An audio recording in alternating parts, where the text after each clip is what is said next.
A Escola de Associativismo, com o apoio da Federação das Indústrias do Estado do Espírito Santo, FINDES, por meio do Conselho de Responsabilidade Social, CORES, e a Federação das Santas Casas e dos Hospitais Filantrópicos do Espírito Santo, FEOFES, sente-se honrada com a presença de todos que prestigiam este evento.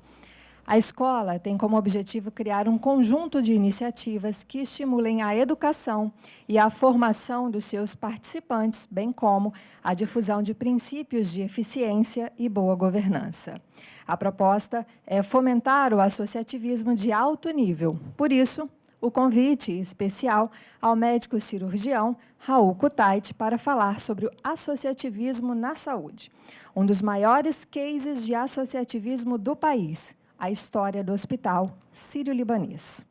Neste momento, registramos aqui as presenças, os anfitriões, presidente do Sistema FINDES, Marcos Guerra, diretor da Escola de Associativismo, Sérgio Rogério de Castro, diretor regional do SENAI, superintendente do SESI, Luiz Carlos Vieira, superintendente do IEL Espírito Santo e da Escola de Associativismo, Fábio Dias, e o presidente do Conselho de Responsabilidade Social da FINDES, Jefferson Cabral. Eles que aqui recepcionam o subsecretário de Estado da Saúde, Fabiano Marilli, o palestrante, médico cirurgião, Raul Kutait, presidente da Federação dos Hospitais Filantrópicos do Espírito Santo, o senhor Luiz Nivaldo da Silva. Registramos também as presenças, superintendente da FINDES, Marcelo Ferraz, presidente do Sinconfec, Clara Orlandi, representando aqui a Rede Gazeta, Luciane Ventura, e estendendo os cumprimentos a todos os representantes dos hospitais e instituições filantrópicas. Aos demais, cumprimentamos na pessoa da senhora Marlene Weber, que é a presidente do Rotary Internacional. Destacamos também os parceiros deste evento, FINDES, Instituto Evaldo Lodge, IEL, Fibrasa, Mar Participação em Empreendimentos e eBrand Comunicação e Marketing e o apoio do SESI Espírito Santo. Para as boas-vindas, então, é convidado já de imediato o presidente do Sistema FINDES, presidente do Conselho de Gestão da Escola de Associativismo, Marcos Guerra.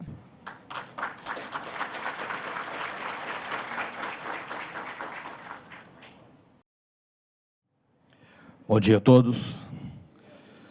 Satisfação grande estar aqui abrindo essa palestra sobre associativismo.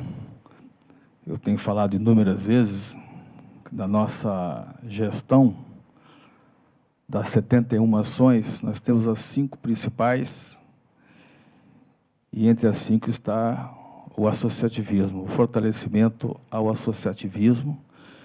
Inclusive, nós criamos uma diretoria específica para isso, né? Nós entendemos que o associativismo, uma federação das indústrias, por exemplo, ela não tem significado se o industrial não estiver aqui dentro, não trouxer demanda para casa, não fortalecer os seus sindicatos, entendeu? Nós criamos novos sindicatos que não eram representados aqui pela Federação das Indústrias. Então, foi um trabalho que realmente, hoje eu vejo a satisfação que eu percebo em alguns setores da indústria capixaba e setores que já eram representados aqui na Federação das Indústrias. E, com isso, com essa demanda toda que nós recebemos aqui na casa, novos industriais, novas ideias, nós conseguimos ampliar em muito os nossos investimentos, principalmente fora da Grande Vitória. Então, eu gosto de falar isso porque, principalmente num momento como esse, doutor Sérgio Rogério de Castro, aproveito de cumprimento, num momento como esse que a gente traz aqui o Raul Kutait, uma pessoa que inclusive, vou deixar até para o próprio Luiz Carlos depois fazer a apresentação dele, mas todos conhecem o Sírio-Libanês, a história, né? E você, Raul, doutor Raul, eu não te conhecia pessoalmente, mas eu sempre ouvi falar muito bem das suas ações, do seu trabalho, principalmente de voluntariado, né? Você também que atua lá na Fiesp, no Conselho de Responsabilidade da Fiesp, né? Aqui nós temos o Jefferson Cabral, que que está aqui à sua direita, que é o nosso presidente, e que fazemos um trabalho também muito interessante aqui na nossa federação, inclusive com as grandes empresas, né? Que às vezes as grandes empresas fazem trabalhos sociais interessantes e não divulgam, né? Então, o nosso conselho também serve para fazer esse tipo de trabalho aqui dentro da Federação das Indústrias.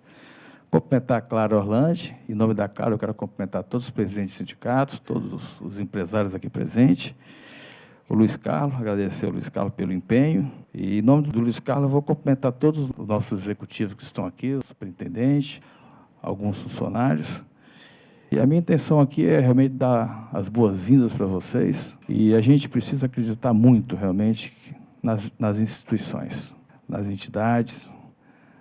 Hoje eu abri uma palestra logo cedo aqui embaixo, e a pessoa abriu a palestra, uma coisa interessante, né?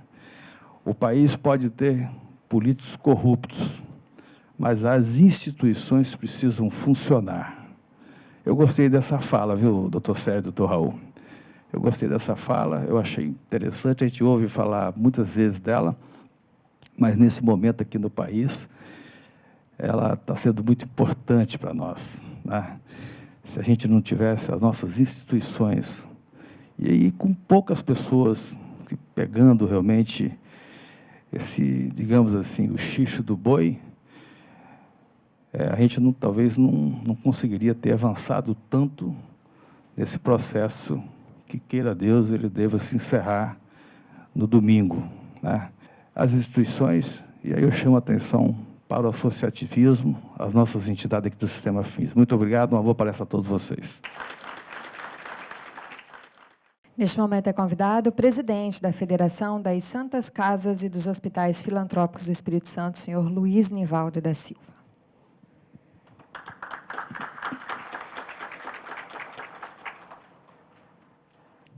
Bom dia a todos. Está fraco. Bom dia. Ótimo. É uma honra estar aqui com vocês e gostaria de cumprimentando o seu Sérgio Castro, que foi o grande engenheiro, né, e executor e empreiteiro desse projeto, né? Ele assumiu uma ideia, vamos fazer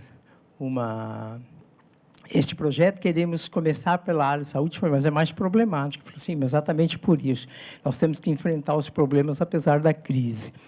E era exatamente a nossa ideia de fazer alguma coisa, uma mudança, né? Os nossos hospitais não sobrevivem só com o SUS, atendemos 60% hoje.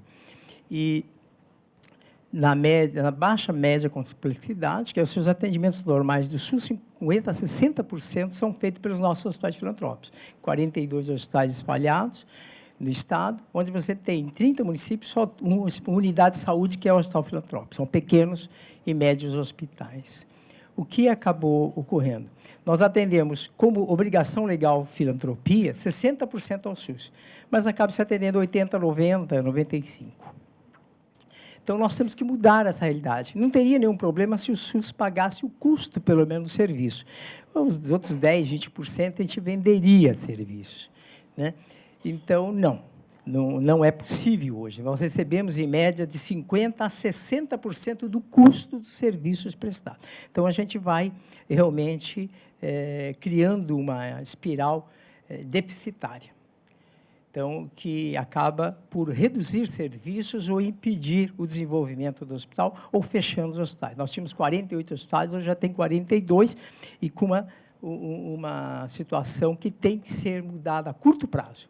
Então, como em crise, nós temos que fazer duas alternativas. Ou eu choro, sabe? Ou eu trabalho, né? Nós temos que inovar. E este tipo de trabalho é uma grande inovação que nós estamos fazendo. Ou seja, é uma associação dos hospitais filantrópicos, da Federação e seus hospitais, que são hospitais comunitários, junto com a FINDES, para que se possa fazer essa parceria, né, levando aos hospitais filantrópicos, na sua região, um trabalho junto com a comunidade. Quer dizer, cada hospital, a abrir a sua associação. Nós já temos vários exemplos de sucesso aqui na plateia, de hospitais aqui no Espírito Santo, que fazem esse trabalho muito bem feito, né? E mantém o desenvolvimento, complementa o prejuízo do SUS. O problema também é atraso de pagamento, que a gente ainda não conseguiu colocar em dia, mas com o secretário Ricardo Oliveira está batalhando para que isso realmente ocorra. O que nós, então, temos que fazer? Mudar a situação, quer dizer, inovar. O hospital tem que sair para as ruas, ele tem que vender o serviço. Hoje ele só atende, né, as pessoas que procuram. Então, mudar a atividade de intramuros, ficar dentro, correndo atrás do rabo do gato, para pagar as contas de hoje, para trabalhar uma atividade extramuros. Então, esse é um início, né, de uma grande jornada que é importante. Eu gostaria de pedir licença para vocês, que eu recebi ontem o congresso nosso em Brasília, né, que vai ser em agosto, 30 de agosto, 1º de setembro. E o texto do que vai ser discutido em agosto é exatamente o que nós vamos discutir aqui hoje. O texto da abertura do nosso congresso, feito pelo presidente, é o seguinte: a saúde do Brasil tem enfrentado sérias dificuldades que atrapalham as questões econômicas e a sustentabilidade. A fragilidade política nacional também impacta as decisões do Ministério da Saúde e as discussões necessárias à sobrevivência dos hospitais. Em meio à crise, vislumbra-se uma opção para a sustentação das entidades, com base na colaboração e na defesa de interesses semelhantes. Então, são exatamente isso que nós estamos fazendo, né? Agrupar os interesses dos empresários, da comunidade, dos gestores públicos, para que a gente possa atender o objetivo da missão dos hospitais filantrópicos, que é atender bem a comunidade. Tá? Eu agradeço a presença, o maciça, né? Parabéns, né, por acreditarem nisso, né? Porque se a gente não acredita, a gente não dá o primeiro passo. E não dando o primeiro passo, você não chega a lugar nenhum. Então, se nós não começarmos, apesar de for um espaço muito pequeno de tempo, né, nós conseguimos encher o auditório, né? Ou seja, demonstra o interesse de vocês. O segundo passo é o mais importante. Tá? Isso aqui é apenas a arrancada que a gente usa a primeira marcha. Daqui para frente, nós vamos ter que contar com o trabalho, o afinco de todos vocês. Muito obrigado. E convidamos, neste momento, para suas palavras, o diretor da Escola de Associativismo, Sérgio Rogério de Castro.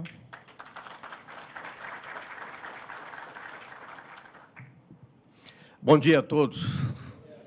Vou ser objetivo como engenheiro, rápido. Quero falar da escola e agradecer a presença, agradecer inicialmente a parceria da Federação das Indústrias, que através do IEL, do Fábio Dias, tem sido um braço direito, e através do Luiz Carlos, do SESI, tem possibilitado a grande maioria das ações da Escola de Associativismo. Agradecer ao senhor Luiz Nivaldo da Silva, que é o presidente da FEOFIS, por ter imediatamente aceito a proposta da parceria para a realização desse primeiro evento da Escola de Associativismo para tratar das questões de associativismo na saúde.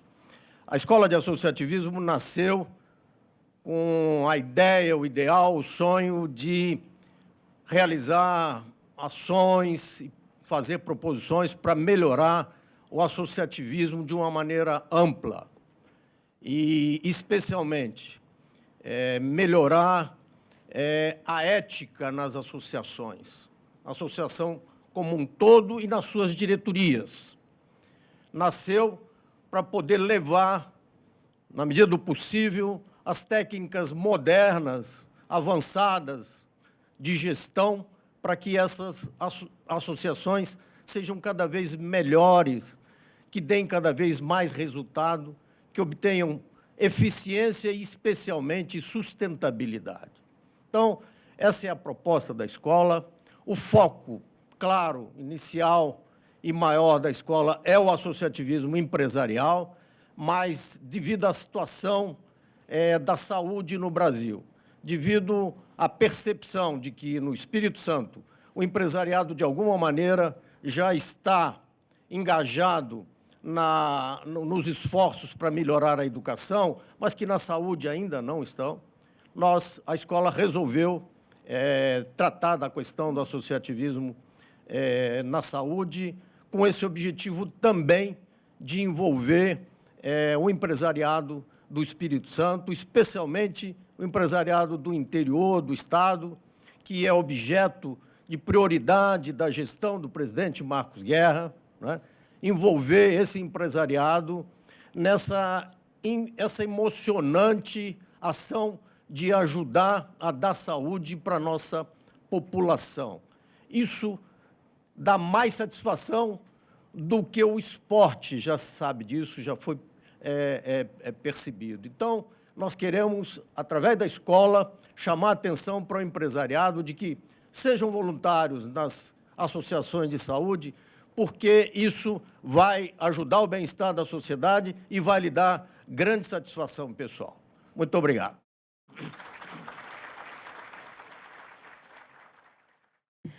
Neste momento, convidamos o diretor regional do Senai, superintendente do SESI, Luiz Carlos Vieira, que fará a apresentação do palestrante.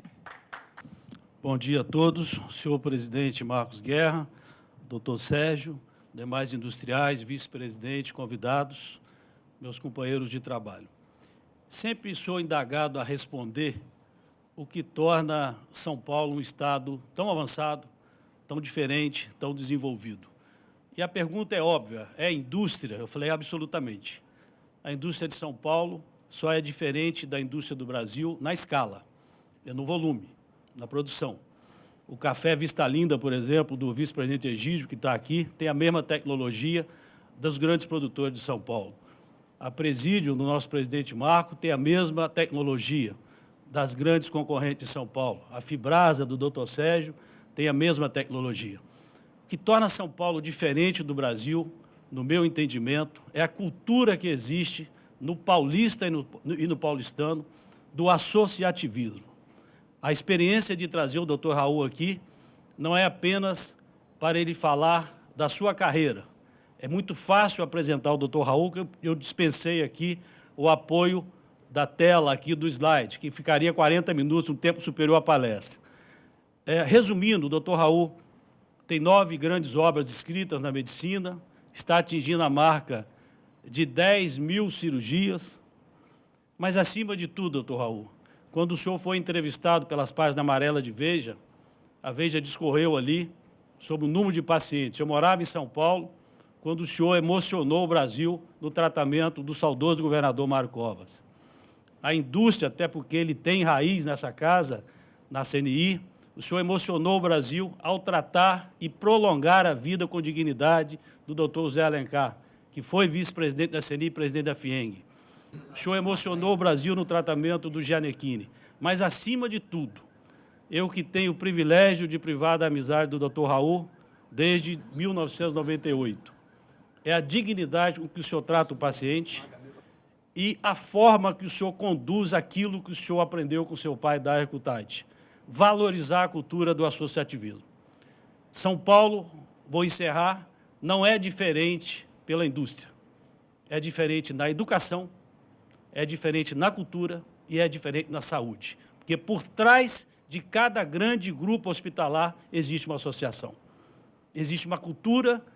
Os árabes mantêm o sírio-libanês, os judeus mantêm o Einstein, os alemães o Oswaldo Cruz, e a beneficência portuguesa os portugueses. E paro por aqui, que ficaria, se eu for citar os hospitais do interior, né, eu vou chegar a Jaú, Barretos, etc.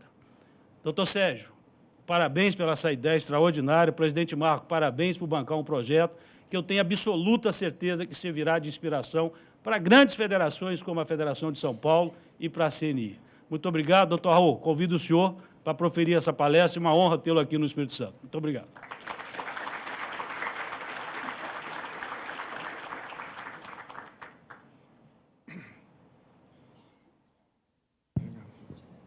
Aqui. Bom dia a todos.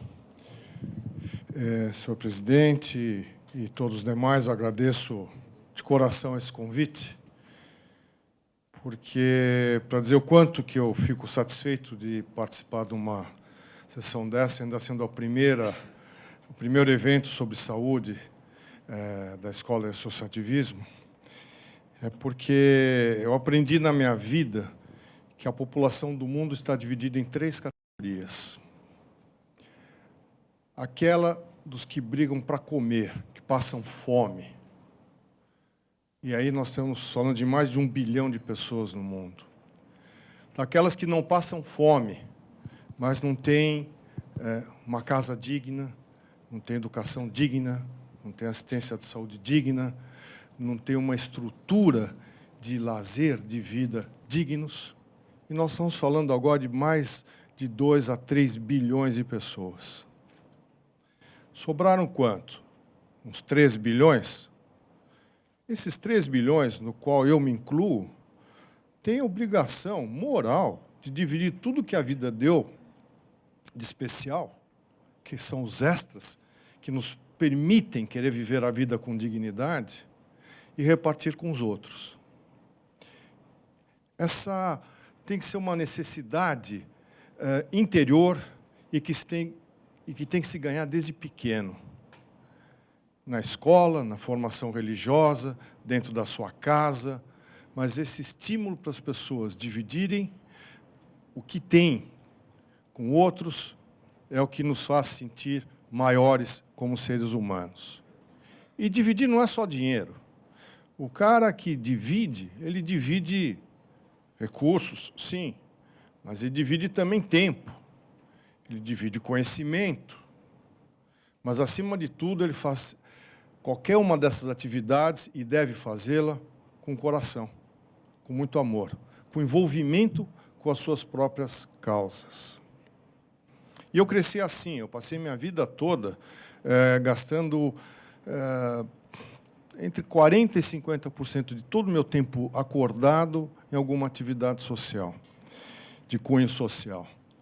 E isso me dá tanto prazer quanto eu estar dentro de uma sala de cirurgia, que é a minha atividade principal profissional. Eu vou fazer uma breve introdução sobre o que a filantropia significa na área da saúde.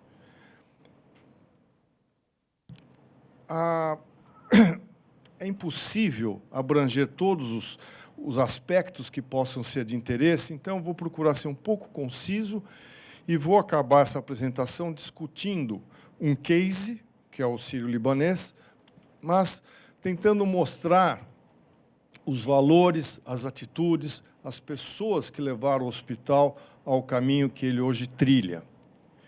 E já antecipando que esse é o caminho de uma instituição, mas todas também precisam seguir uma série de valores, com lideranças fortes, com objetivos bem definidos, para acharem seus próprios caminhos dentro da sociedade. A filantropia na saúde começou lá atrás. A primeira instituição de saúde foi a Santa Casa de Santos, fundada em 1543. E, portanto, a filantropia ela tem basicamente a idade do Brasil. E, durante todos esses séculos, todas as instituições de saúde tinham, ou quase todas, um caráter filantrópico. E eram devotadas, em grande parte, a atender os pobres, os então denominados indigentes. Algo que foi mudando com o tempo. Na década de 30, apareceram as entidades que atendiam os seus funcionários, IAPC, IAPTEC, etc., e aí se começou a falar no direito do cidadão de ter assistência de saúde. Mas foi só em 1988, com a Constituição, com o célebre enunciado do artigo 196, que se definiu o que a saúde tem que ser para o país. Um dever do Estado, um direito do cidadão. Já antecipo que foi com algum problema, porque fala isso daí sem dizer de onde que vem o dinheiro, de onde vem os recursos para pagar esse enunciado tão portentoso, tão amplo, tão abrangente, que faz com que todos cidadãos possam ter direito de tudo, né? Mas isso acabou com o conceito de indigência e fez com que os hospitais filantrópicos tivessem que se redefinir, porque não tinha mais o pobrezinho, o coitadinho. Agora, todo mundo, perante a lei, tinha algum direito. Mas os hospitais filantrópicos tinham um aspecto que não deve ser menosprezado, que é a isenção das contribuições sociais.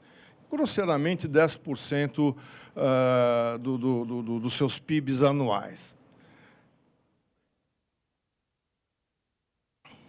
E, até 2008, eram reconhecidas como filantrópicas instituições que oferecessem 60% de seus serviços para o SUS. Quer dizer, não temos mais o indigente, nós temos o SUS. E que tivessem, então, como alternativa, empregar 20% do seu faturamento em atendimento gratuito. Ora, o que aconteceu no país quando isso se iniciou?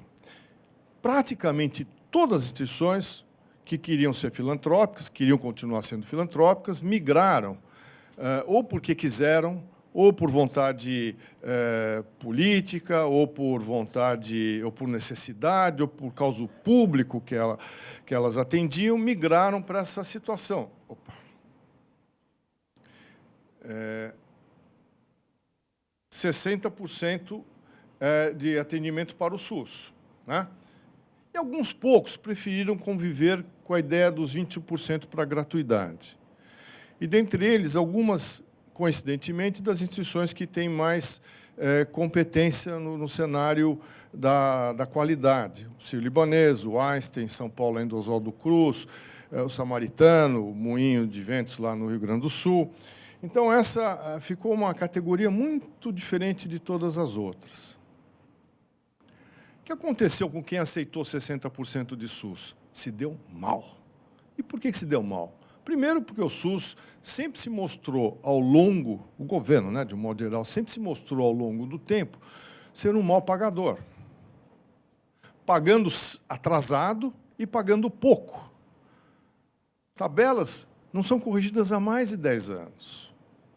Né? Isso sem pensar o que aconteceu com a inflação. E, num número que é do presidente da Federação das Santas Casas, os hospitais, de um modo geral, recebem 60% de cada 100 que se gasta. Ou seja, cada boa ação que o hospital faz, filantrópico, ele toma um prejuízo de 40% do que gastou com aquele paciente. Essa lógica não existe. Essa lógica é lógica, não diria nem suicida, é lógica de genocídio, para matar todo o sistema de saúde que atende a população SUS. E mais um detalhe, que é o teto. Existe uma situação rígida, burra, na minha opinião, de que, assim, atingir o teto, pode fazer o que quiser que não vai receber a mais. E tem instituições que têm competência para fazer mais do que estão fazendo e não conseguem melhorar seu teto. Por outro lado, existem situações que chega o indivíduo acidentado, você não pode falar assim, bom, eu vou te dar um soro só, não posso dar 3 porque o nosso teto já batemos o limite, você vai tomar só um soro. Você sair vivo, sorte sua. Se não sair, você morre. Sinto muito, o nosso teto foi alcançado. Quer dizer, é impensável uma coisa dessa. Como o outro lado também é burro. Eu, se não fornecer todo o atendimento relativo ao teto ao que eu tenho direito, eu vou ganhar o dinheiro do mesmo jeito. Ora, então, do ponto de vista econômico, é muito melhor não fazer do que fazer. Do ponto de vista de vocação, é muito melhor fazer mais do que, em princípio, se pode fazer. Então, quais são as consequências principais? Faltam recursos para pagar o custeio dos atendimentos. E as instituições têm que fazer levantamentos, levantar fundos. Alguns vêm do setor privado, que de vez em quando vai lá e perdoa, o setor público, desculpe, de vez em quando o setor público vai lá e perdoa alguma dívida. De vez em quando o setor público vai lá e injeta mais um dinheirinho extra. O Estado de São Paulo injeta 13 milhões todo mês na Santa Casa de Misericórdia de São Paulo. Agora, e as dívidas com bancos em geral?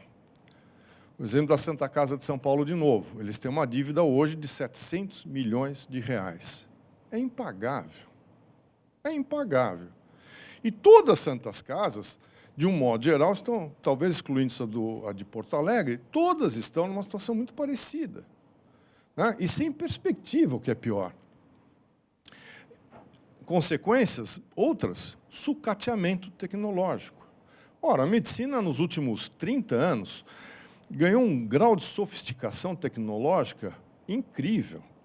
A possibilidade de fazer exames diagnósticos cresceu de uma maneira assustadora. Aparelhos, tomografia, ressonância magnética, PET-CT e tantos outros, os aparelhos de cinecoronariografia, você vai lá hoje, faz um cateterismo, bota um stent, faz o ultrassom da artéria coronária.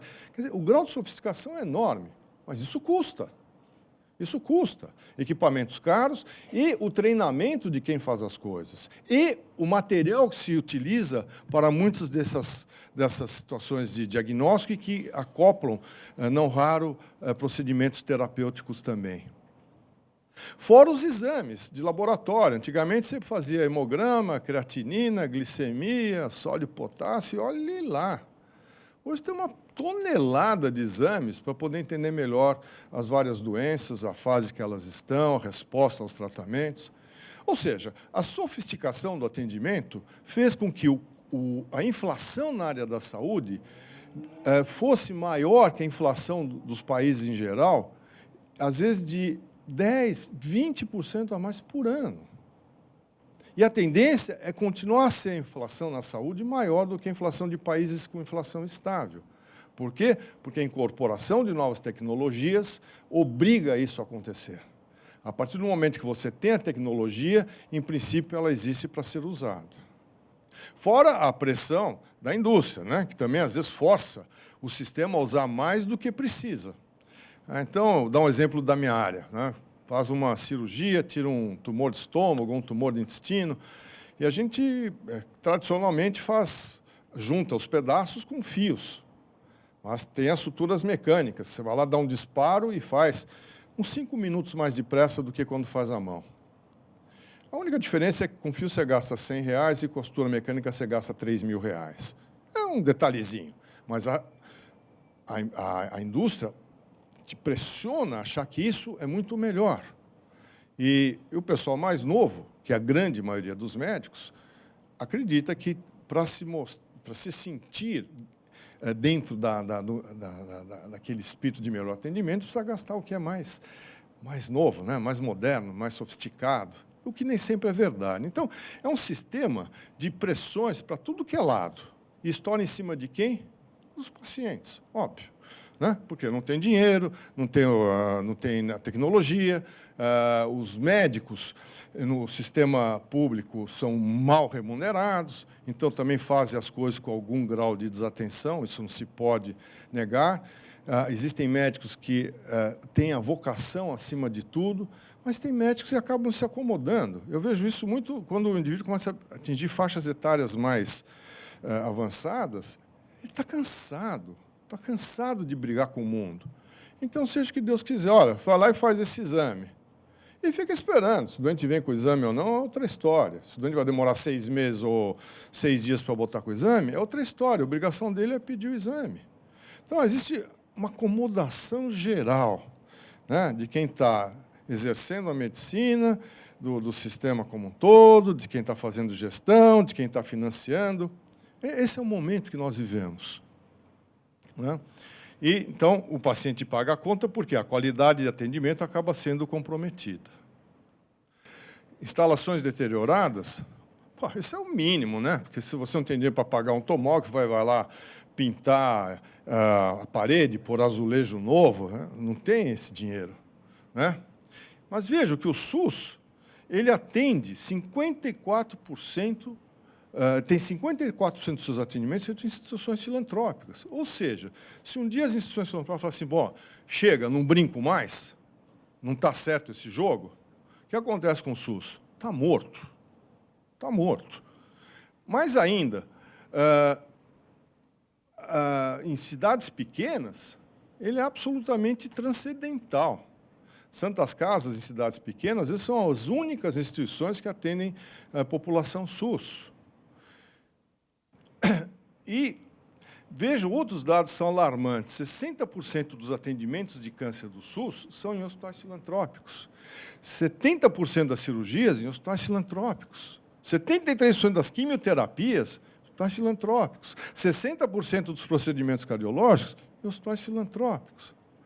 Por que neles? É porque também, como eles atendem uma população, de alguma forma, pagante, eles acabam tendo alguns equipamentos a mais que os outros. Mas é uma situação de caos. Fecha os hospitais filantrópicos, fecha as portas para o SUS está morto. Simples como isso. Veja esse terreno aqui. Esse aqui é o Hospital Jaçanã, um dos hospitais da Santa Casa de São Paulo. Eu trouxe aqui porque, há uns meses atrás, eu fui participar de um curso de demonstrações de cirurgia, me convidaram, eu nunca tinha ido lá, e era a terceira vez que me convidaram, eu acabei aceitando. E fui num sábado fazer cirurgias demonstrativas. Aí, entro, vejo esse terreno bonito, né? Lugar bonito, dentro de São Paulo, Zona Norte, dentro de São Paulo. Falei, pô, que bárbaro. Esse lugar deve ser muito incrível, um lugar para ficar o dia inteiro. Bom, aí chegando mais perto, vejo como é que está o prédio. O grau de deterioração das instalações, né? Mas vocês ainda não viram melhor, ou pior. Esse daqui é o vestiário. Os armários dos vestiários. Isso aqui é a roupa suja que os médicos usaram num canto do vestiário, cujas paredes não merecem nenhum comentário. Essa é a entrada do centro cirúrgico. E aqui é a turma assistindo a cirurgia.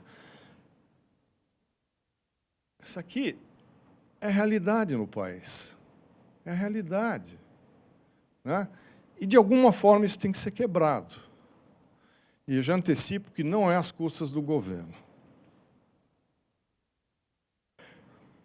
Eu citei aqueles hospitais diferentes, aqueles hospitais que não aceitaram entrar na onda dos 60%, ou que não precisaram entrar na onda dos 60%, e resolveram conviver com a ideia dos 20%.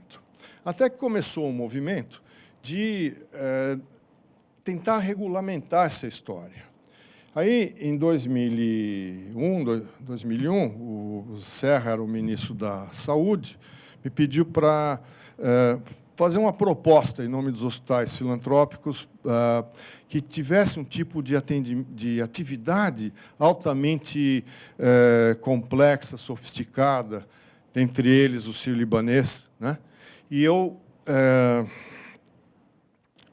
acabei montando um grupo, e a gente foi discutindo e chegamos à conclusão que o que seria mais justo seria pegar o valor da contribuição social que os hospitais pagam ou deixam de pagar para o governo, mas usar esse dinheiro em atividades relacionadas com a saúde. Atendimento de alta complexidade, programas de treinamento, sempre de acordo com as necessidades dos gestores locais de saúde. Bárbaro, ótimo. Isso foi, depois de meses de discussão, com 3 ministérios participando da discussão, foi aprovado um decreto para esses hospitais especiais. Quando começou o governo do Lula, o então ministro da Saúde, Humberto Costa, não gostou muito da ideia, achou que tinha hospitais lá que não deviam estar participando, enfim. E, em vez de se preocupar em cancelar uma portaria, ele deu um jeito de que o decreto fosse cancelado. Então, de uma hora para outra, os hospitais especiais ficaram sem como agir. Aliás, não tinham nem mais uma condição legal, nem para lá, nem para cá, do ponto de vista jurídico. Bom, a história continuou, depois voltou, discutiu-se, e hoje ela funciona dessa maneira.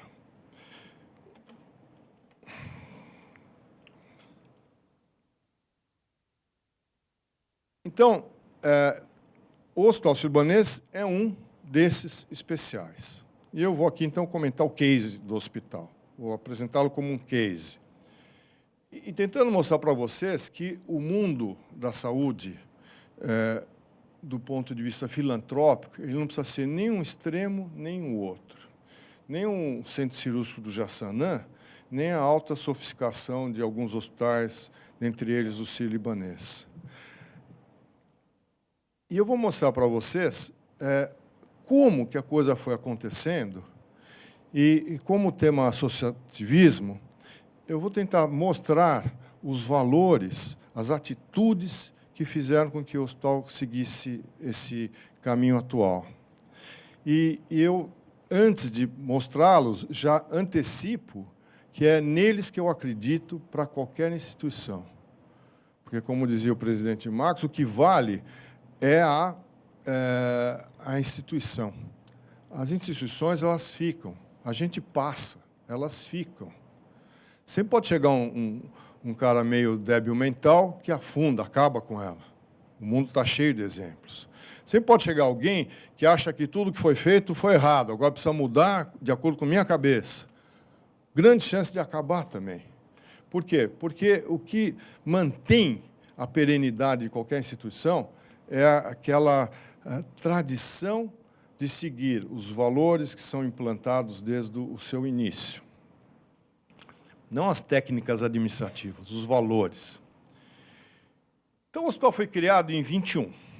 São Paulo vivia um momento diferente da maioria de quase todas as outras partes do país. Porque São Paulo foi a sede de grandes imigrações. E teve uma imigração muito forte dos italianos, que eu sei que aqui também é intensa, mas os italianos foram substituir os escravos nas lavouras do café. E não porque todo mundo bonzinho, a escravidão não tem nada a ver, nada, é porque saía mais barato trazer italiano pobre para trabalhar do que ir atrás de escravo. Foi esse o grande motivo. E os italianos chegaram e ocuparam os espaços dos escravos, mas também foram povo inteligente, povo competente, povo briguento, foram achando seus lugares e hoje são líderes em tantas coisas, não só em São Paulo, mas no Brasil inteiro.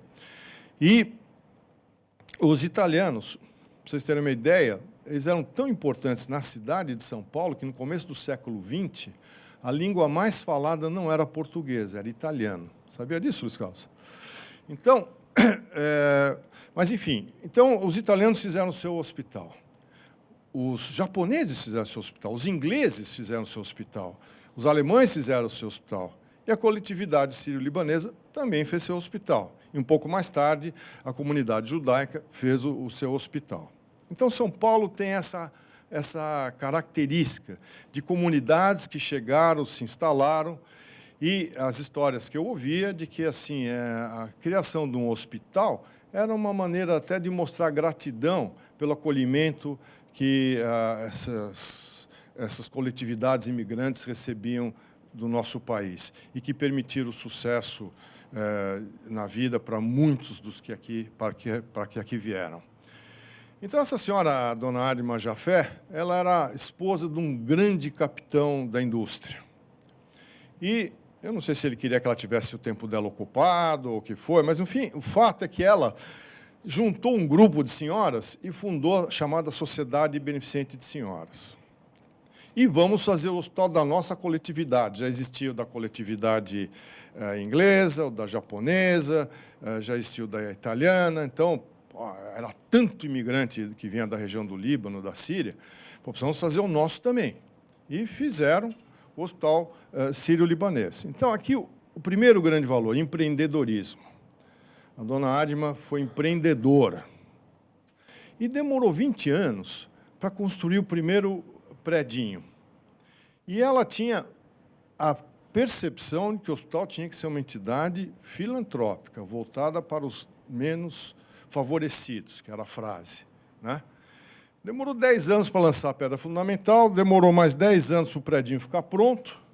Isso é o que dizia a dona Adma: o hospital é para todos, sem distinção. Não terá cunho confessional ou político. É a instituição filantrópica da coletividade. Definiu, matou, é isso daí.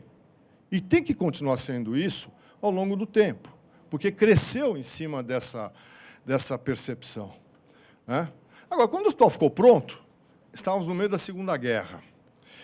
Ele foi requisitado para ser uma escola de cadetes, uma escola militar. Então, os militares tomaram o predinho, ficaram lá 20 anos, e em 60, 61, devolveram os escombros, né? O que sobrou de uma escola de cadetes. E para devolver também foi uma confusão. Dona Violeta Jafé, que era filha da Adma Jafé, que cresceu em casa, por isso que filantropia é algo que a gente vai aprendendo desde pequeno, ela cresceu em casa ouvindo falar do hospital, do hospital, do hospital, do hospital.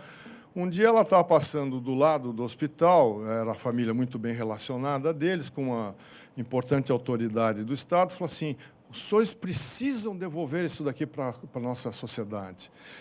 Aí, quem estava do lado dela, uma cutucada, para, não fala assim com ele, né? Bom, mas o fato é que essa cutucada dela, que não deu bola para a cutucada que levou no carro, fez com que as pessoas se motivassem e o hospital fosse devolvido. Então, isso daqui chama-se liderança na coletividade. Aí ela juntou um novo grupo de mulheres, que já uma geração após a primeira geração, e elas começaram a trabalhar em cima da reconstrução do hospital. E foi só em 65 que o hospital começou a funcionar. E, nessa reconstrução, muitos médicos participaram. E um deles, eu com muito orgulho, digo que era meu pai, que tinha seus 50 e pouquinhos anos na época, e já era uma grande liderança no ambiente universitário, acadêmico. Então, a coletividade, na época, achou que ele deveria liderar o hospital. E ele o fez de uma maneira extremamente sábia. Ele achou que, e é isso que eu acho que mais vale para nós lá, que o hospital tinha que ser sempre um centro de excelência. Para isso, ele trouxe os colegas dele, que também eram professores da Universidade de São Paulo, que, por felicidade, é muito próxima, geograficamente, do Hospital Sírio-Libanês. Então, o que aconteceu? O pessoal, que era o esquema clássico, de manhã na faculdade, no Hospital das Clínicas, e depois ia para o Sírio-Libanês. E, com isso, desde o começo, o corpo clínico foi um corpo clínico privilegiado. Mas, mais ainda, ele teve uma percepção de que os principais clientes do hospital são os médicos. Todo mundo fala, não, o principal cliente é o paciente. É óbvio, o objetivo final é tratar bem do paciente. Mas como fazer isso? Naquela época, era importante que os médicos se sentissem estimulados a entrar numa instituição novinha, pequenininha, que não tinha muito o que oferecer. A não ser que ele falasse, olha, eu preciso tal material, está comprado. Eu preciso o quê? Está comprado. Está comprado. Ora, se dá para os melhores caras, os melhores equipamentos, o que acontece? Os doentes têm a chance de ser melhor atendidos, né? Foi esse a linha de pensamento da época. E, por causa do corpo clínico, apesar de não ser uma instituição universitária, desde o início ela tem um forte viés acadêmico. E, por ter esse forte viés acadêmico, o controle de qualidade que o corpo clínico faz entre si é absurdo. Alguém faz uma bobagem, está queimado lá dentro. Ele não consegue se manter. O cara é muito bom, todo mundo fala, pô, esse cara é bom para isso. À medida que vão chegando as referências, pô, é fulano, é beltrano, é o cicrano. Então, é uma espécie de controle interno gratuito que a instituição tem, mas em função da qualificação dos seus profissionais, né? E, desde o começo, com um intenso espírito de humanismo. Quer dizer, aí, o que o paciente precisa, a gente tem que fazer. Então, as histórias são inúmeras e não dá para contá-las aqui. Mas sempre o hospital favoreceu os pacientes. Ah, acabou o dinheiro. Não vai deixar de tratar. O hospital leva na cabeça, mas trata do doente. Ah, esse paciente só consegue ser bem tratado aqui. Não tem como pagar. O hospital leva na cabeça, mas trata. Então, isso daqui foi o estilo do hospital. Até mais recentemente, quando o hospital, vou comentar logo mais, deixou de ter aquela cara de hospital pequeno, boutique, para ser um hospital trabalhando nos modos atuais à base de alta demanda. Então, hoje, quem está na administração não tem essa leveza e tenho que confessar que isso me preocupa um pouco, né? Porque você pode ter... É como ponte em cima entre duas montanhas, elas têm um distanciamento de um pedaço do outro, porque engenheiro sabe o que eu estou falando, né? Porque a Terra se movimenta e ela tem que ter uma linha lá para se mexer e não quebrar, né? E, então, todas essas válvulas de escape, todas as instituições têm que ter. Bom, agora aqui que eu acho que é uma mensagem extremamente importante. Quando esse predinho começou a funcionar, não havia dinheiro para nada. O hospital vivia às custas de doações. E algumas pessoas importantes na comunidade faziam jantares de fundraising, levantavam um pouquinho aqui, um pouquinho ali, um pouquinho ali. E as relações pessoais iam criando vínculos de algumas dessas pessoas com o hospital. E uma delas se chamava Hassib Mofarrege. O Hassib, eles eram 2 irmãos, que eram donos de uma área muito grande na cidade de São Paulo e que eles tiveram a grande sacada de doar um pedaço para fazer o CEAGESP nosso. E, com isso, o valor das terras foi para o espaço, grandes negócios imobiliários, ficaram muito ricos. E um dia, meu pai chega para o Hassib e fala assim, Hassib, nós vamos dar uma pintada aqui, porque isso aqui está meio ruim, estamos sem grana, você não quer ajudar? Ele começou a ir, passar visita, se interessar. Então, ele gastou tempo, gastou conhecimento e botou a mão no bolso. Ele pagou um prédio inteiro para o hospital. O segundo prédio do hospital veio do bolso dele, né? Ou deles, dos 2 irmãos, mas por iniciativa desse senhor Hassib, que se motivou. Então, aqui vem o terceiro tipo de liderança na filantropia, que é fundamental. É o líder da comunidade que compra a causa. O Hassib, ele ia lá todo dia. Não tinha o que fazer, ele ia lá.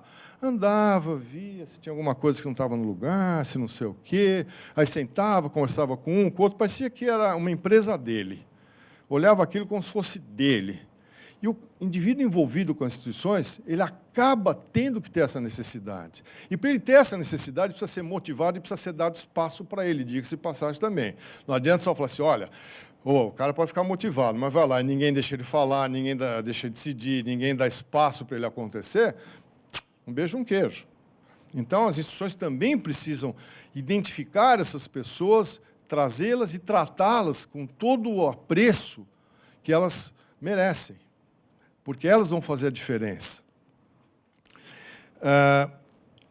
Um outro aspecto do hospital importante foi o pioneirismo. Então, com essa coisa de qualidade, começou a se falar, pô, está saindo nos Estados Unidos um negócio chamado UTI. Vamos fazer uma aqui. Então, um grupo de médicos novinhos, estavam na faixa dos 30 anos, recém-formados, foi estudar a história de UTI, como é que faz, como é que não faz, montaram a primeira UTI do Brasil. Isso foi um divisor de águas, porque o hospital passou a ser um hospital de referência para casos complexos. Porque não tinha muito onde tratar caso grave, todo mundo mandava para lá. Depois as UTIs foram pipocando e houve uma evidente e necessária distribuição dos casos complexos com outros hospitais da cidade e com outros hospitais do país. Mas esse fato, esse pioneirismo, deu um up importante para o hospital.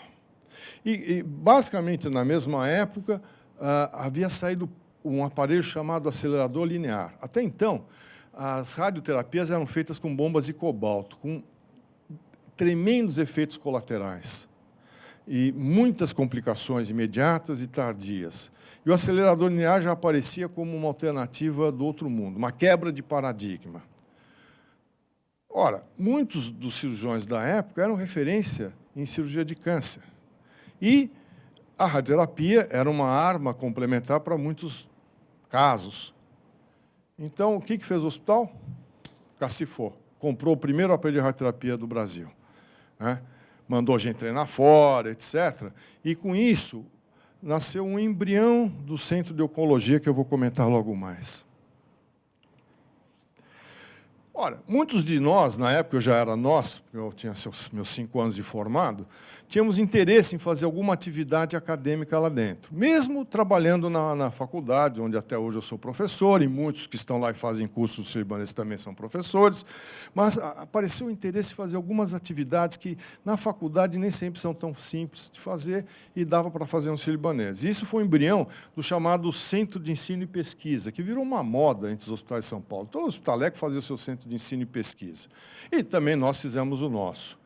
Mas isso foi um divisor de águas também, porque o hospital começou a entender que ele podia ser algo mais do que um simples local de atendimento. Eu, quando fui estagiar nos Estados Unidos, estava um dia no auditório do Instituto Nacional de Saúde, lá em Bethesda, e na entrada tinha uma frase que me marcou bastante, eu procurei trazer essa visão para o hospital. Dizia, em outras palavras, que a qualidade do atendimento numa instituição passa por atividades relacionadas com ensino e pesquisa. Eu falei, eureka! Nós vamos ter que nos meter nisso para valer se nós quisermos ser uma instituição de liderança em termos de qualidade. Hoje nós já somos, mas as coisas mudam. E você pode andar mais devagar, o teu concorrente crescer muito mais e você ficar para trás. Se você não perceber quais são as tendências que levam à melhoria da instituição, as tendências que levam a chamar o mercado para si.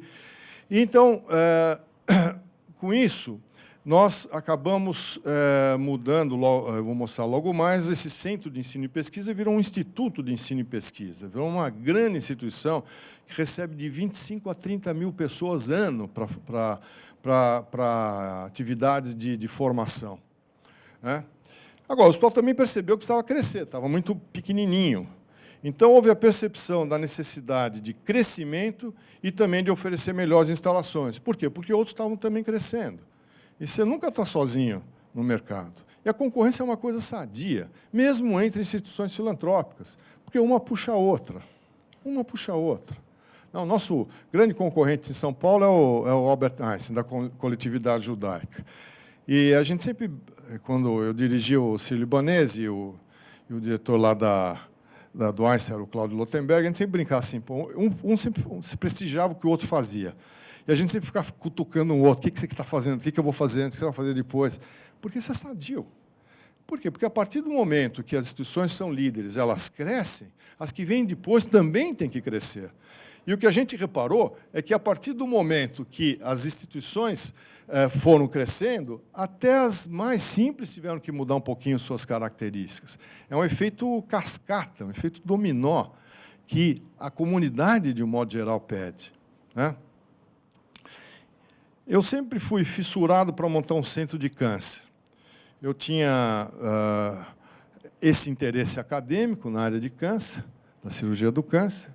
Eu tinha estagiado nos Estados Unidos na área de câncer, em grandes centros de câncer, e eu botei na minha cabeça que eu queria fazer um centro de câncer em São Paulo. A minha primeira tentativa foi na faculdade, no Hospital das Clínicas, que não vingou. Mas não vingou, Sérgio, porque assim, lá nós somos departamentalizados. Tem o departamento de cirurgia, o departamento de clínica, o departamento não sei o quê. E câncer é uma coisa que é multidisciplinar. Então, ela funciona à base de centro. Tem alguns de cada departamento. Óbvio que o projeto está lá, fez 30 anos hoje, e ficou na gaveta durante muito e muito tempo. Tinha um professor de ginecologia que falava assim, mas se vocês forem tirar os casos de câncer da gente, só vai sobrar corrimento para a gente tratar aqui. A visão de um dos principais professores. Quer dizer, mas era a mentalidade da época. Hoje já sabe que não é bem assim. Então, a gente fez no sírio-libanês. E no sírio-libanês, eu peguei um monte de moleque, um monte de gente nova e mandei estudar fora. E se preparar fora.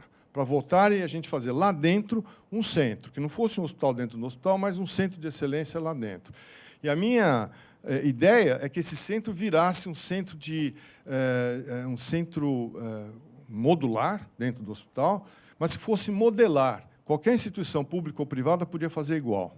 Bastava alguém inventar um modelo, e é isso que está acontecendo hoje. está se replicando no Brasil inteiro. E cada vez que sai um novo concorrente, ao invés de eu ficar triste, eu fico feliz da vida. Falo, pô, que bom. O que eu imaginei lá atrás frutifica. Mais gente vai poder ser melhor atendida. Então, cada vez que alguém dos nossos vai ser chefe no outro serviço, eu falo, pô, maravilha. Eu realmente fico feliz. E, então, aí, de novo, uma atitude pioneira, de pioneirismo, e percepção de necessidade de mercado. Começou a se falar em telemedicina. De cara, a gente montou um programa de telemedicina com o Memorial Sloan Kettering, para discutir casos. Aquela sala de telemedicina, em 99, pasmem, custou $500 mil. Ou você compra uma televisãozinha aí de R$2.000, bota o Skype e você resolveu o seu problema, né? Então, o mundo é outro. Só que o pioneirismo tem um preço. Custa mais caro, você dá mais trombada, mas botou a gente num cenário de uma forma diferente. Depois de alguns poucos anos, nós estávamos fazendo uma reunião semanal de discussão de casos, que era transmitida ao vivo para 120 hospitais no país, sendo acompanhada, em média, por 800 a 1.000 médicos em todo o país. Então, aquela vocação de ensino pós-graduado ficando mais forte por uma outra via também, né? E tanto que, então, em 2001, foi inaugurado o Instituto de Ensino e Pesquisa, com a vocação para ensino pós-graduado. Sempre perguntam para mim, perguntam para os outros, por que vocês não fazem uma faculdade de medicina? Porque a nossa vocação, até agora, tem sido só ensino pós-graduado. A competência e o interesse do corpo clínico, né? Faculdade fora de graduação, pode ser, mas, por enquanto, não tem sido o principal objetivo. Bom, dentro da história da responsabilidade social, algo que começou a atingir as empresas na década passada, o Sírio-Libanês, assim como outros hospitais, percebeu que também tinha que ter poderia ter alguma outra atividade não relacionada com atendimento médico exclusivamente dentro da instituição. Então, nós montamos um programa chamado Abrace Seu Bairro, que era, no início, para atender 500 crianças do bairro onde está o hospital, que não é um bairro rico. Depois de um ano, já estávamos atendendo 3.500 crianças.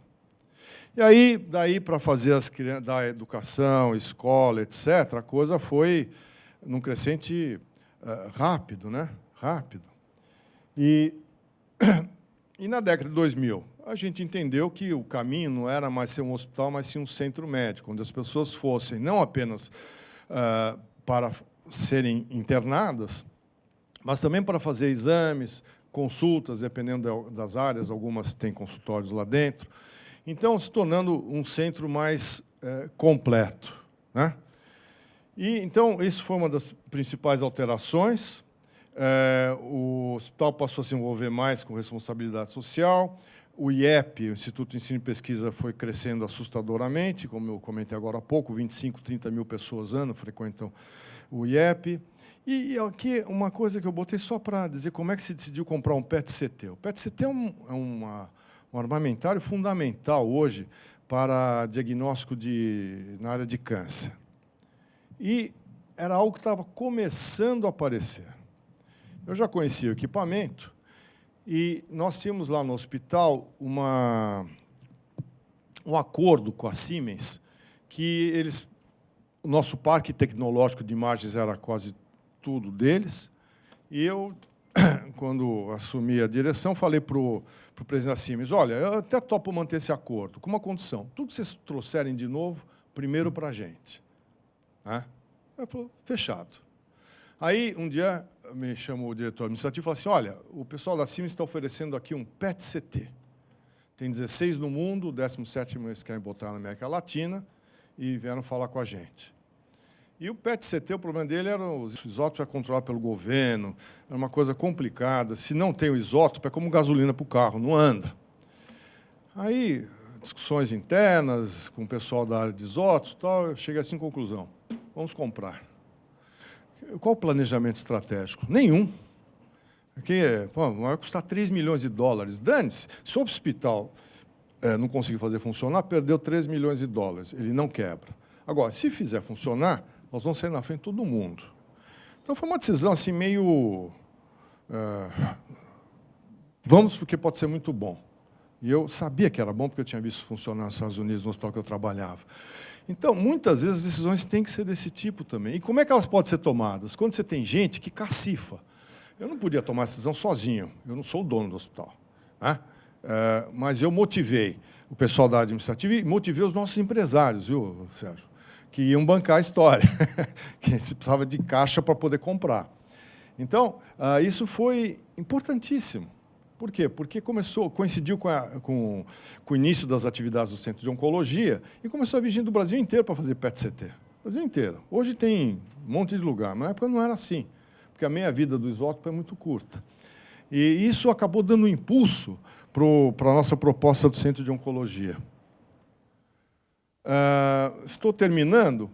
Então, o que tem acontecido ultimamente? O Hospital Sírio-Libanês hoje não é mais importante só porque seus médicos são bons, é porque ele, como instituição, está fortificado com o carimbo de excelência. E as pessoas que vão lá, vai muita gente que não sabe nem quem são os médicos hoje, ou mal conhece os médicos, mas vão em busca de excelência. Muitos vão porque o doutor fulano de tal é um craque e trabalha no Sírio-Libanês.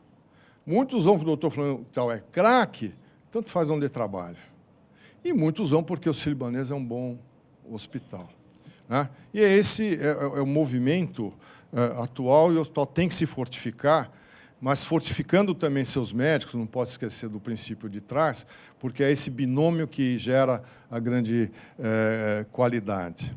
O hospital acabou seguindo um caminho de outros, foi se expandindo, abrindo outras unidades diagnósticas na cidade de São Paulo, se locomover de um canto para o outro em São Paulo é um drama, abriu um centro de oncologia em Brasília, que é um grande sucesso, a gente tem muito doente de Brasília, muito, e agora tem como atender localmente as pessoas, né?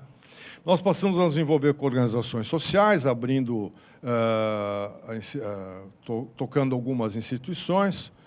Eu falo de boca cheia com orgulho que a organização social é uma proposta minha, feita para o governador Mário Covas, quando ele era senador, que eu falava assim, olha, eu tinha sido secretário de saúde, e falei assim, olha, não dá para administrar o hospital público, não dá.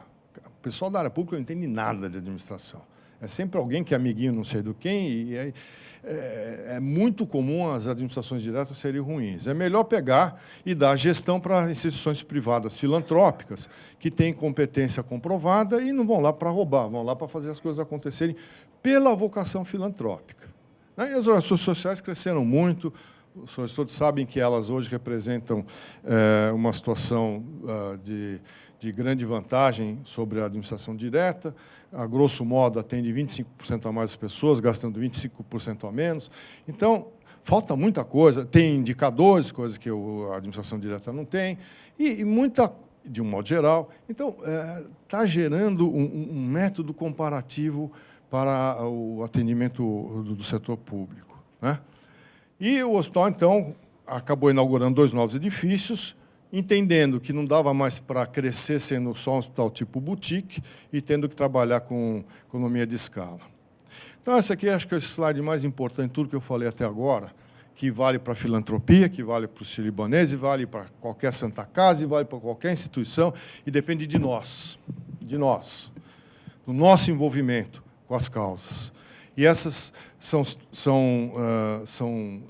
essa é a lista daquilo que foi fazendo o hospital crescer.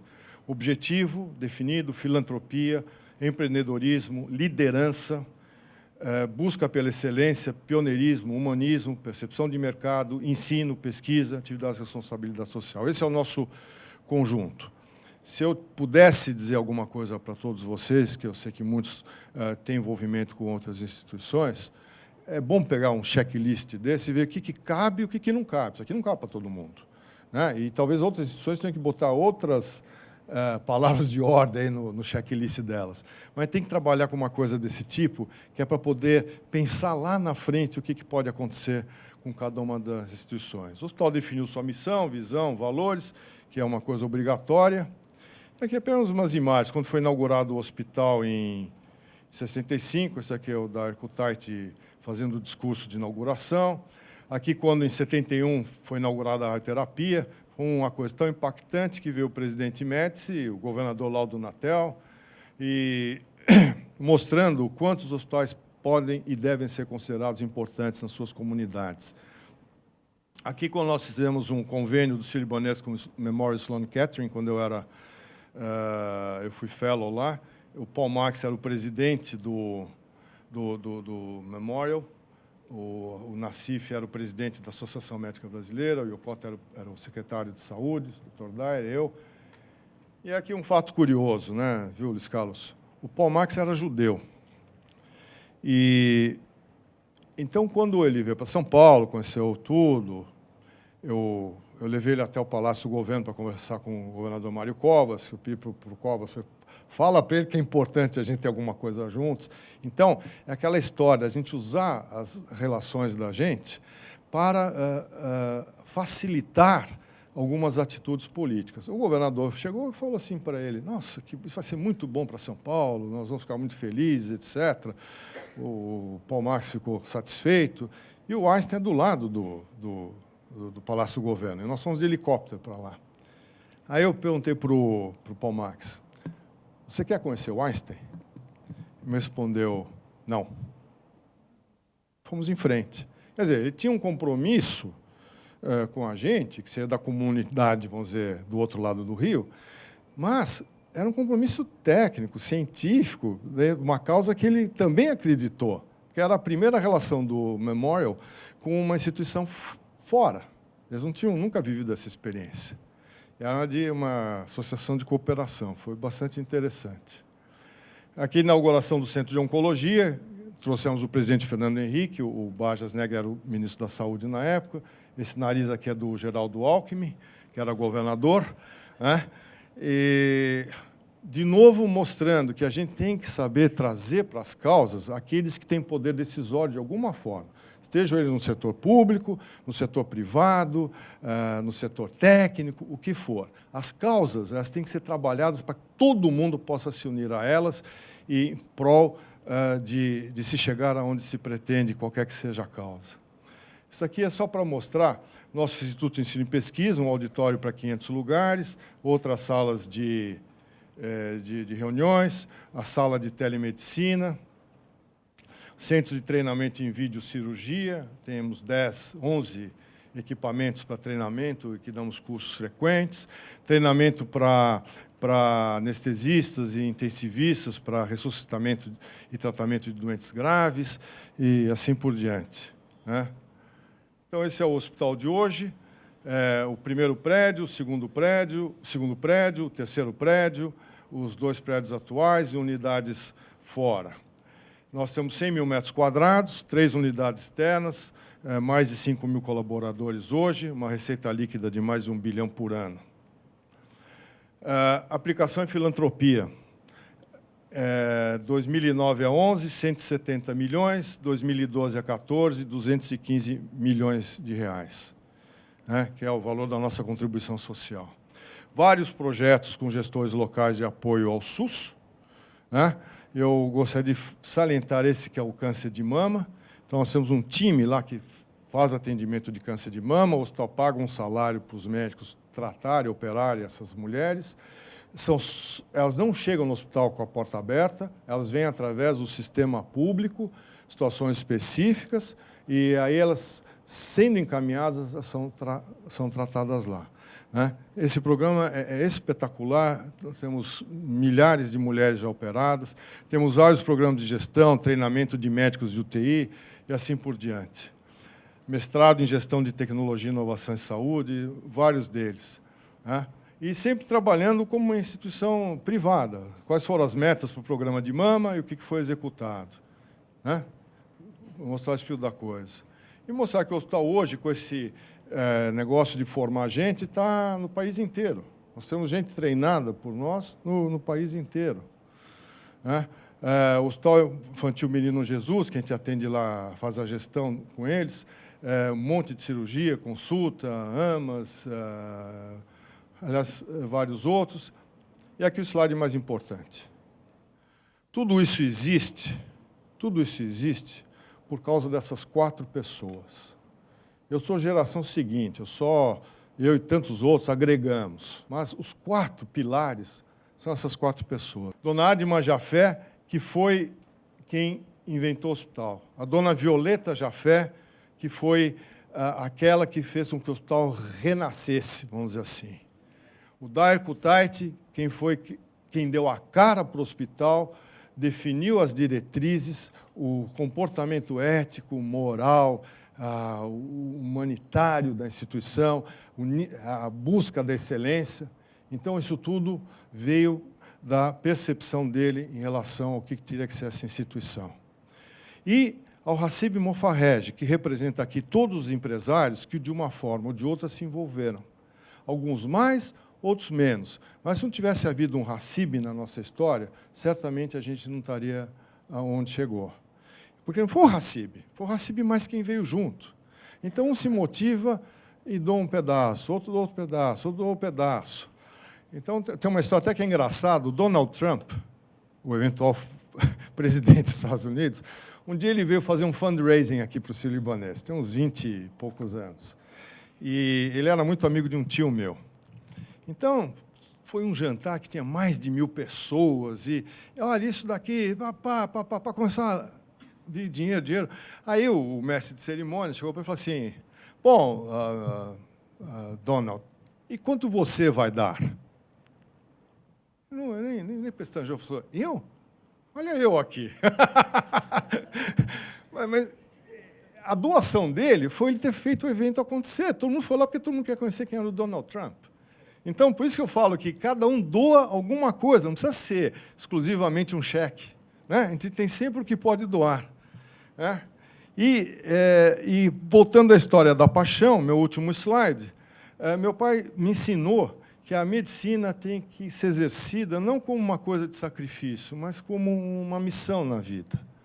E acho que é isso que ele fez com que o hospital incorporasse e fez com que eu e tantos outros assistentes dele também, ex-assistentes, incorporassem em suas vidas profissionais.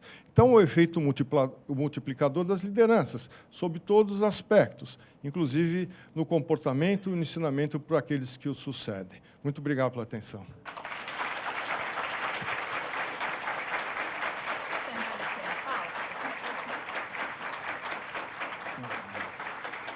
Agradecemos ao médico cirurgião Raul Kutaiti, ele permanece aqui no palco conosco, porque, neste momento, antes de abrirmos para o espaço das perguntas, nós teremos a entrega de um certificado de agradecimento ao Dr. Raul Kutaiti. Então, convido, neste momento, ao palco o diretor do Senai, superintendente do SESI, Luiz Carlos Vieira, e o diretor da Escola de Associativismo, Sérgio Rogério de Castro, para fazer, então, a entrega deste certificado de agradecimento, uma forma de reconhecimento às personalidades e instituições que contribuem para este projeto tão importante.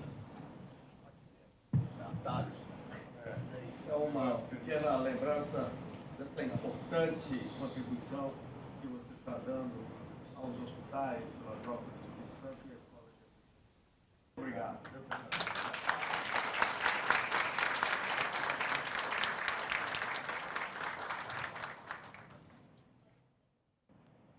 Agora, o Dr. Raul Kutaiti, então, fica disponível para perguntas. Pode ser, Dr. Raul? Quem desejar, por gentileza, só levantar a mão, a equipe de cerimonial já está a postos com os microfones, eles serão levados até vocês para as perguntas.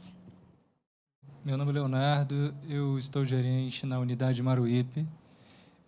O SESI ele trabalha na área de saúde ocupacional, o seu foco aqui no Espírito Santo. Nós temos 2 unidades de saúde na Grande Vitória e mais 3 no interior. Eu gostei muito da apresentação, gostei da ideia não de sacrifício, mas de missão. E as nossas unidades, elas são subsidiadas, né? O SESI não trabalha com lucro também, é uma entidade sem fins lucrativos. E, assim, algo que veio à minha mente, aí eu gostaria da opinião do senhor, a respeito da questão do patrocínio. Como nós trabalhamos apenas com sustentabilidade e nós somos subsidiados,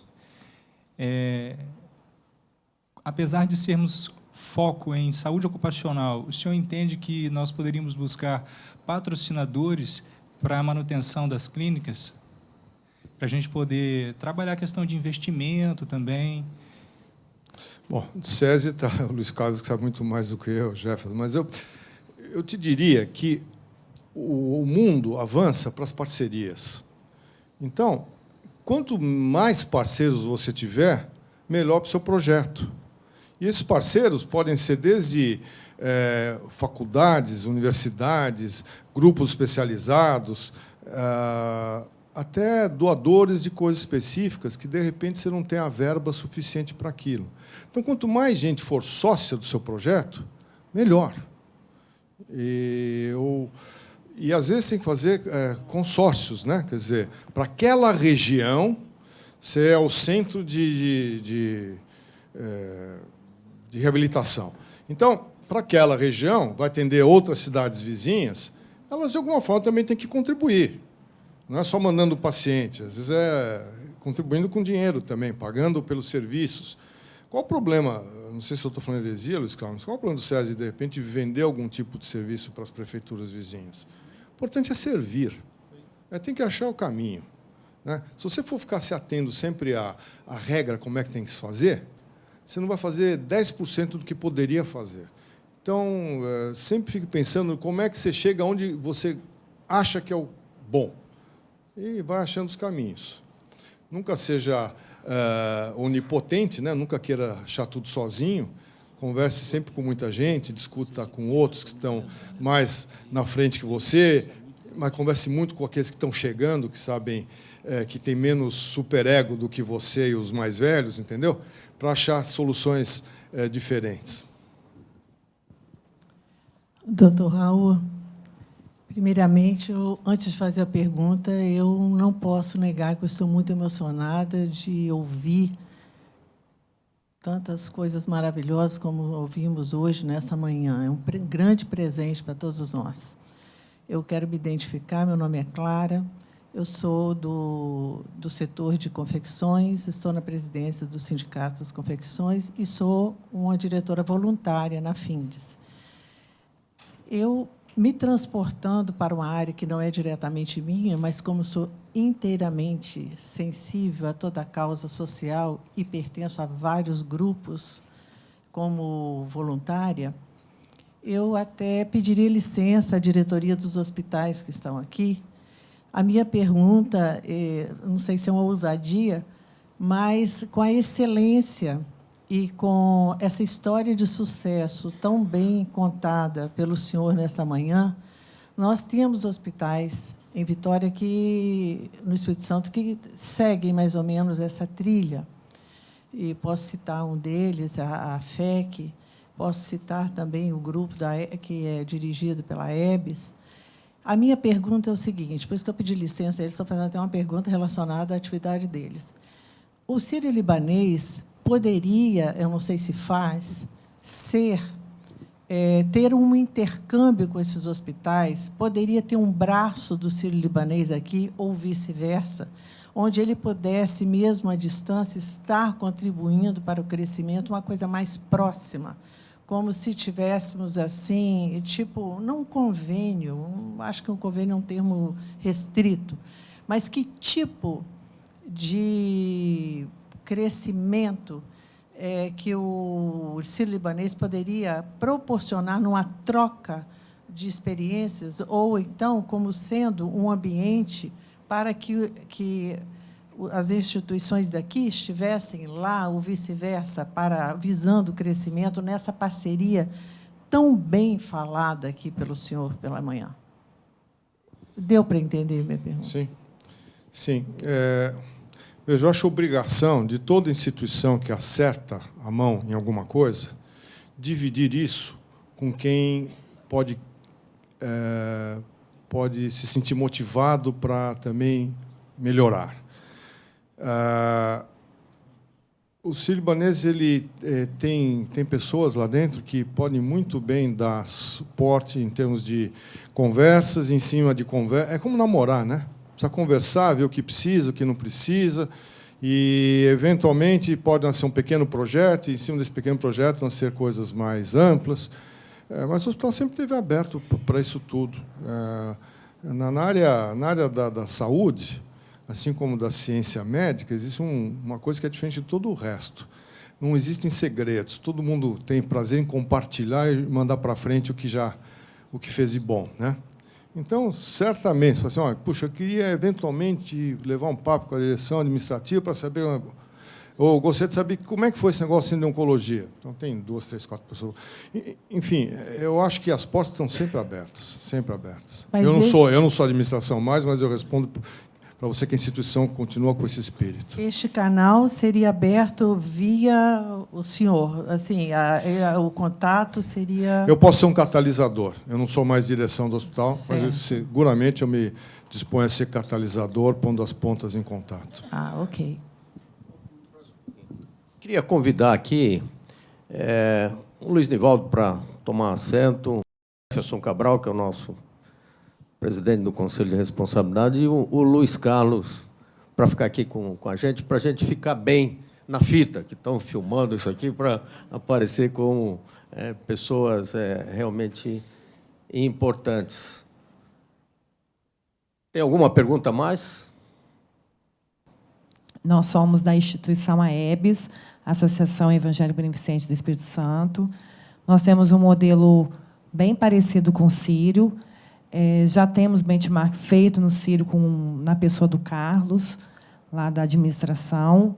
O Carlos tem vindo aqui no Espírito Santo também fazendo a parceria conosco.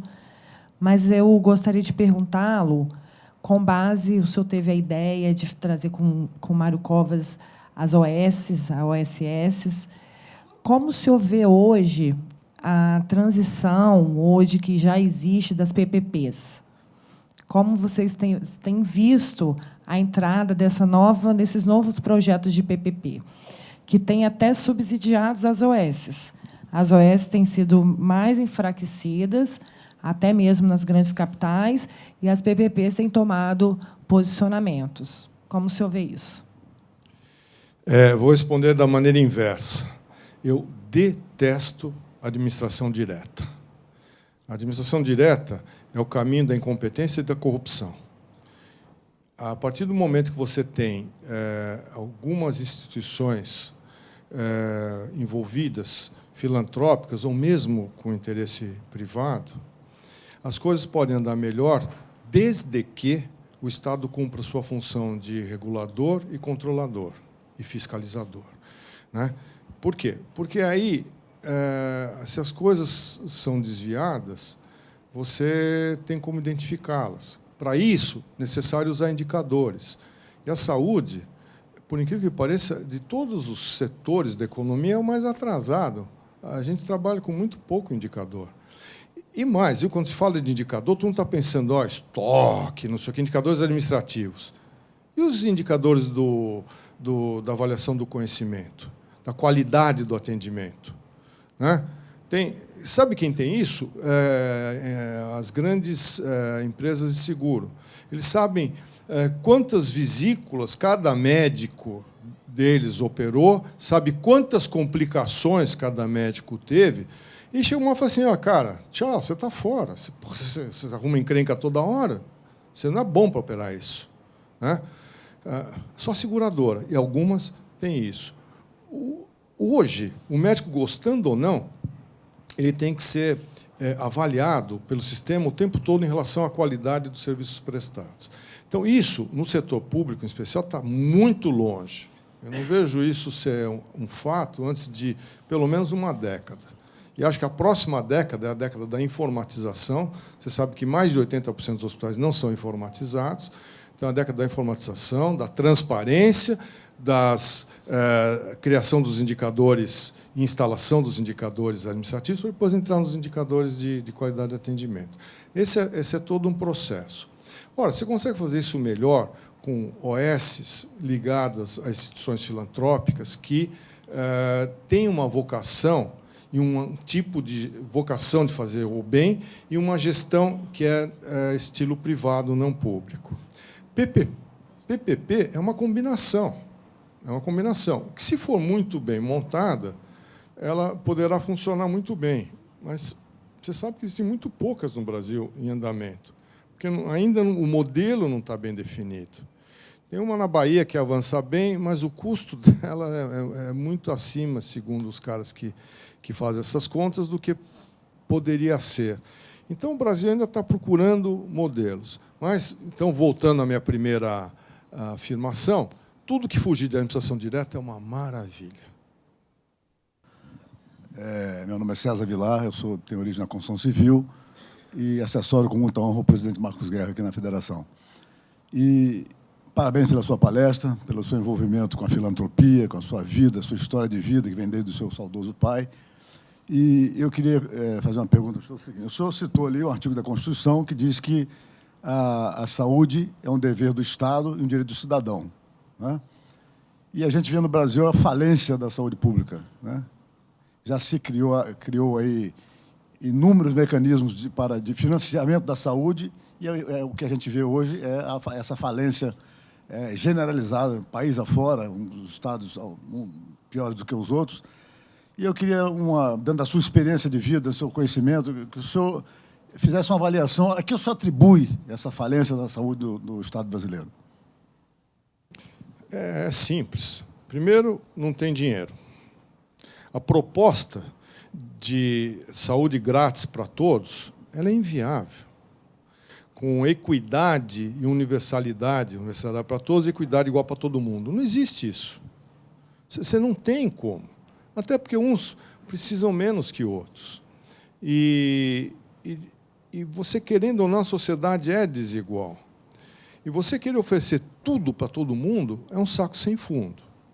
Segundo, fazer gestão do setor público é complicado, porque, como eu acabei de comentar, os indicadores são meio fracos para você avaliar o que está acontecendo, né? Terceiro, recursos humanos. Nós temos uma reciclagem enorme, desde a auxiliar da cozinheira lá do hospital até o próprio diretor administrativo. E isso é uma coisa altamente difícil, né? A cozinha tem que fazer a coisa bem feita, não pode desperdiçar material, tem que fazer comida de qualidade, tem que fazer comida que não seja a comida gorda e não sei o quê. Quer dizer, tudo precisa ser reciclado. Então, o nosso sistema ele é inviável. 75% da população usa o sistema SUS e dos 25% que usa o privado, para as coisas de mais complexidade, acabam muitas vezes usando o público também. Não dá certo. Nós estamos com um grupo lá na Fiesp, lá no nosso Conselho de Responsabilidade Social, que nós juntamos um grupo de 10 pessoas que têm experiência profunda na área da saúde, da gestão da saúde, da economia da saúde, para repensar um sistema brasileiro de saúde. Porque o que está aqui não funciona. Entendeu? O SUS, como modelo, é imbatível. Na prática, para algumas coisas espetacular, para outras não. E não adianta ficar insistindo. Você vai lá no pronto-socorro do Hospital das Clínicas hoje, eu ando lá, parece que eu volto a ter 20 anos de idade, porque continua tudo igual. As mesmas macas no corredor, aquela bagunça total, entendeu? Por quê? Porque o sistema não dá conta. Não dá conta. E não se pode esquecer que havia uma tremenda demanda reprimida que hoje está inserida, né? Hoje, saúde, nas últimas 2 décadas, virou assunto. Então, até as pessoas menos instruídas têm alguma noção do que acontece, alguma noção dos seus direitos, das suas necessidades. Mas é um problema que você não consegue transpor. E mesmo tendo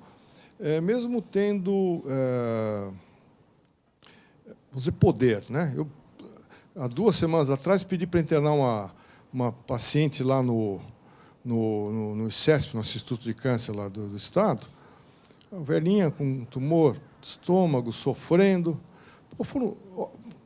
Tipo assim, olha, é para internar. Demorou 2 semanas. Né? E, mas você não tem autoridade? Até tenho, né? Como professor eu tenho. Mas o sistema não funciona, mesmo na tua casa. Entendeu? Então, esse é um problema sério. Eu não saberia te responder qual o caminho, mas espero, no 2º semestre, tipo, um documento na mão com propostas factíveis. Eu queria pedir desculpas, nós não vamos poder mais, não temos tempo mais para responder. Vai ter uma que eu vou fazer. Mas quem tiver perguntas, podem encaminhar para a Escola de Associativismo, né? Escola de Associativismo, @escoladeassociativismo.com, que nós faremos o encaminhamento para o Dr. Raul com muita satisfação. Mas eu queria encerrar essa belíssima reunião, na minha avaliação, fazendo uma provocação, uma segunda ação, viu, Luiz, de associativismo na saúde, peço sua ajuda, porque eu vou provocar o diretor regional do SENAI, aqui da Federação das Indústrias do Espírito Santo, para analisar, junto com o presidente da federação, a possibilidade de nós termos aqui um curso de mecânico ou mecatrônica, de manutenção de equipamentos hospitalares. Então, eu tenho notícia de que isso foi feito na Fiesp com grande sucesso, você foi protagonista disso. Gostaria de ouvir, doutor Raul, como a última pergunta, fazer essa sugestão e a pergunta do doutor Raul, se isso é relevante ou não para a saúde. Doutor Sérgio, eu combinei, infelizmente o presidente Marcos precisou sair, não seria correto da nossa parte, eu vou responder essa pergunta, mas se não fizermos aqui um agradecimento ao doutor Raul. Estou vendo a Cláudia, que é a gerente de Cachoeiro. Cláudia, fica de pé, por favor. Nós tivemos, há um ano atrás, um acidente muito grave com uma aluna do SENAI, que todos acompanharam pela televisão. Ela está bem restabelecida, está bem cuidada. E, no início da palestra, o senhor disse que o médico também tem que ser empreendedor. O empreendedorismo cabe em qualquer ação. E, às vezes, é preciso tomar decisões sem pensar muito para salvar vidas. Cláudia, nós ficamos de 4 horas da tarde até 1 hora da manhã por telefone, tentando um socorro para essa moça. É o que eu falo da diferença da medicina de São Paulo. Eu liguei para o Raul 1 hora da manhã, ele atende. Ele falou, Luiz Carlos, traz a moça, coloca no avião, traz a aluna para o Senai para o Sírio-Libanês, e depois nós vamos ver o que fazer. Ela ficou 3 dias, depois que eu fui para São Paulo, ele foi o médico, embora seja outra especialização, passava todo dia, e nós devemos a vida dessa menina, Raul. Ela está trabalhando, está estudando no Senai, a sua iniciativa. Muito obrigado.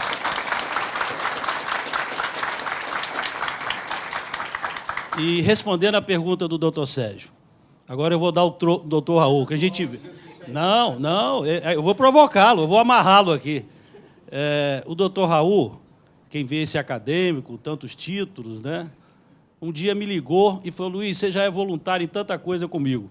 Agora você vai me ajudar na escola de samba Vai-Vai. Gosta de samba, viu? Gosta de samba e frequenta Vai-Vai.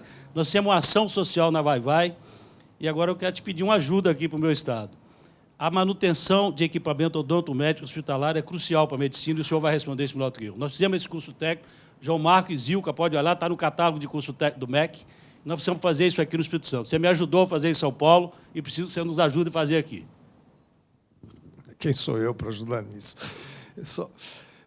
Veja, o Brasil vive um momento de incompreensão na área da formação das pessoas. Eu vejo tantas famílias investindo o seu escasso dinheiro para alguém ganhar um diploma universitário que nem sempre será aproveitado de forma apropriada, e vejo uma certa escassez de cursos técnicos, que é o que o Brasil precisa. E, então, respondendo a você, Sérgio, você, Luiz Carlos, é fantástico que se consiga entender a cadeia produtiva da saúde de cabo a rabo e ver aonde que tem buraco e tentar preenchê-lo. E sempre com as parcerias. Ninguém faz nada sozinho.